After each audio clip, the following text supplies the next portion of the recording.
Greetings all y'all from the dank basement. This is your Uncle Squinty, and I had a little exchange of messages here with someone from the, quote, dippin' community, telling me that I ought to keep my opinions regarding dip to myself.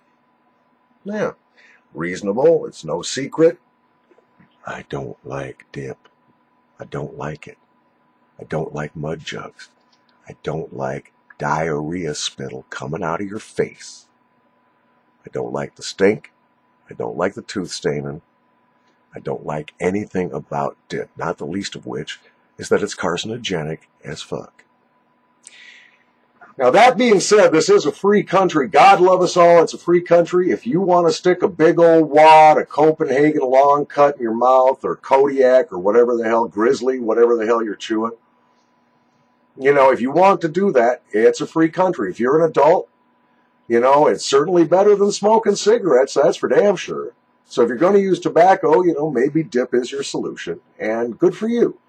I'm not going to try to, you know, form a coalition to make dip illegal or anything like that. But just to me, I think it's fucking disgusting.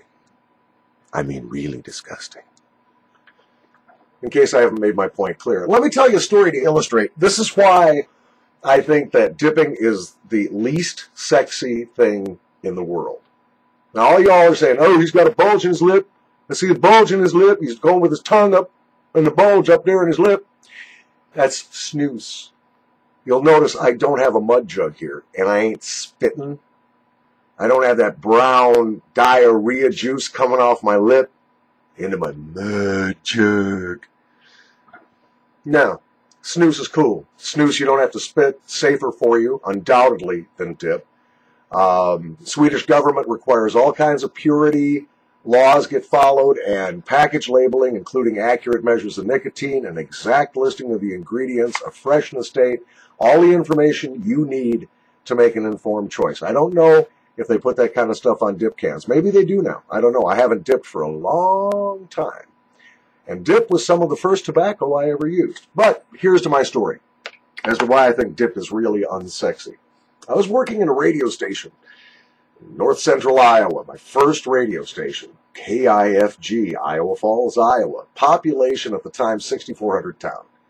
And I have the night shift, so I don't have to talk very much. I just have to play records. We did it manually. We had 7-inch 45s, great big heavy turntables. We played them off of vinyl discs. So I'm spinning records, and they are all terrible. They're like musical Valium. More like musical Ensure, the protein nutrition drink. I mean, it's just, there's nothing there in the music. And they go, blue than blue, sadder than sad. You're the only life this empty room has ever had. Like the Carpenters and Barry Manilow would listen to this stuff and go, God, that's boring. And it's really bad music, but I don't have to talk.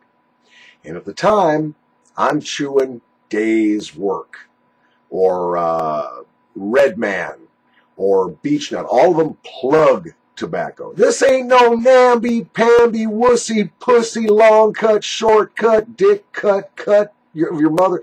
None of that, man. It is a wad of tobacco. You take your buck knife or your K-bar, you cut off a chunk of this little brick, or you just rip it, and you end up with a handful of wet leaves. Wet leaves, and they smell like maple syrup, man, and they're gooey. And you take this big wad of leaves, you put it in your mouth. You look like Buford T. Pusser. You go, if you don't know who that is, you look it up in Wikipedia.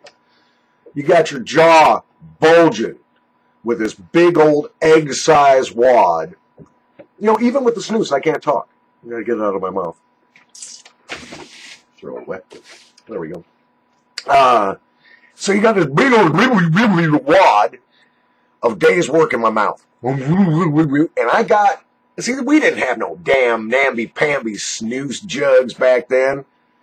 You know, there's nothing with the stars and bars on it. There's nothing there with a picture of the General Lee. You don't have a little jug that says, I spit for pleasure. You know, you ain't nothing like that. No clever peace signs or my country right or wrong or George Bush was a great American, or, send him to Guantanamo and let God sort him out. None of that crap. No fancy mud jugs with one-way spit valves in them. No, hell no. We didn't have any of that stuff. We had to improvise. Like the pioneers in the desert. We had to improvise. We used Folgers coffee cans, or Maxwell House coffee cans, or Chase and Sanborn coffee cans. You get the idea. But we used a goddamn coffee can. We didn't have no damn 1999 mud jug. Hell no. Man's gonna spit. He's gonna spit in a goddamn empty coffee can, and that's all there is to it. And if you don't spit your goo into an American coffee can, you're just not an American. Must be a commie. So I'm sitting there. I'm being a good old boy. I got my day's work bulging out, and I got a big wad of that stinky brown diarrhea juice spit just working. And so in between Michael Johnson singing Bluer Than Blue and some guy named Paul Davis singing I Go Crazy when I look in your eyes, I still go crazy. Over here, and I'm in between records, and I decide I'm going to spit. Now, I wish Mud Jug and his excellent YouTube videos about dipping and spitting had been around, because I would have known there is a correct spitting technique where you work your lips in such a way and add a little propulsion in such a way that it breaks the string. Well, I didn't know that.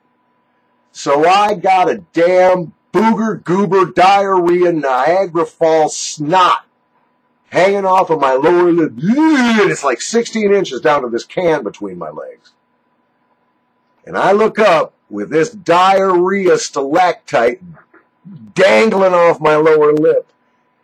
And on the other side of my console is the most beautiful woman I have ever seen in my life. On a scale of 1 to 10, she's a 52. And that was just her breast size. I mean, this woman was gorgeous. And she's got the makeup and the perfume and the nice jewelry and the silk blouse and the silk skirt and the high heels. She's looking good. And she sees me with this damn dip booger hanging off my lower lip. And I watch her face go from peaches and cream to ghostly white. And from ghostly white to that color of green you could only duplicate if you stirred in a bunch of cigarette or charcoal ash into Campbell's split pea soup. Her skin turned that color green, and she claps her hands over her mouth, those perfectly painted manicured nails covering those beautiful, puffy, moist, red, kissable lips. She goes, and she's trying not to vomit as she flees out of the radio studio, those 4-inch high come-do-me heel shoes clicking on the linoleum on her way out the door. She can't get out of there fast enough. And at that moment, I realized that dipping and spitting are the unsexiest things on the planet. Unless you're with some redneck girl that's missing half her teeth and doesn't brush the one she's got anyway, you ain't going to be getting any kissing. And if the chick would kiss you, what kind of self-respect does that girl show? Hell, she wants that nasty breath up on her? She wants those ugly brown-stained teeth up on her? Really? You gotta be kidding me. I mean, I'm kind of a city boy. I've only lived in rural areas about half my life, 3/4 of my life. I'm not exactly a country boy. I get it. I get all my friends, I got a lot of friends who dip, man. They got the freaking permanent dent in their ass cheek from the damn Copenhagen can. They're going to keep spitting until the day their jaw falls off from cancer. They're going to keep dipping and spitting. Hey, that's their deal. It's not for me, man. I like the Swedish snus because you don't have to spit. I like the nasal snuff because you don't have to spit. I don't like smoking because I know my smoke bothers some people. So I never try to even smoke in public anymore. If I have a cigarette, it's under the vent hood in my kitchen or out on my back deck. Maybe I'll have a cigar once in a very great while. But if I want tobacco, I'm not going to do something that sickens other people. I mean, makes them sick to their stomach. I'm sitting on a plane, nice guy. We had a great conversation. He's got the freaking Cope long cut going. He's got a mouthful of it. He's got his little coffee cup, and his mouth sounds like a queef. The whole damn flight.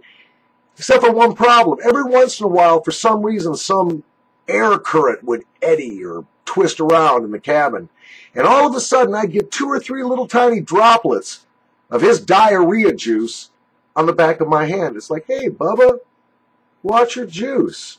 Oh, sorry, man. Yeah, fine. Do it if you want to. Just don't do it around me. To the dip community, much respect. I'm glad you guys are keeping your hobby alive, passing around the information. That's awesome. But I do have a special note for Mr. Dip Haven, or Mr.'s Dip Haven. They did it's actually a really cool video. It's fun to watch. It's called How to Dip in School. That's right. Teaching kids how they can illegally use oral tobacco in a school setting in such a way that they will not get caught. It's amusing. It's entertaining. I don't think they should be encouraging kids to use tobacco of any kind. And that's what they're doing. I wrote him a comment on that video. I wrote them and I said, hey, that's not cool. And he sent me back actually a very respectful message through YouTube. It wasn't confrontational. It was not in any way aflame. The kid was really nice. And he said, well, we just make videos to entertain. And frankly, I completely disagree with your opinion, but, keep commenting. And I thought that was nice. And I sent him back a note saying, well, you can do whatever you want to. But the fact of the matter is that as mature adults, maybe the responsible thing to do is to avoid encouraging kids to use any kind of tobacco. In school, out of school, dip, smoke, nasal, snuff, or rectal tobacco. I don't care. This tobacco isn't for kids. It's for grown-ups. From the dank basement, never dipping, but always snoo slipping. This is your Uncle Squinty. Thanks for putting up with me.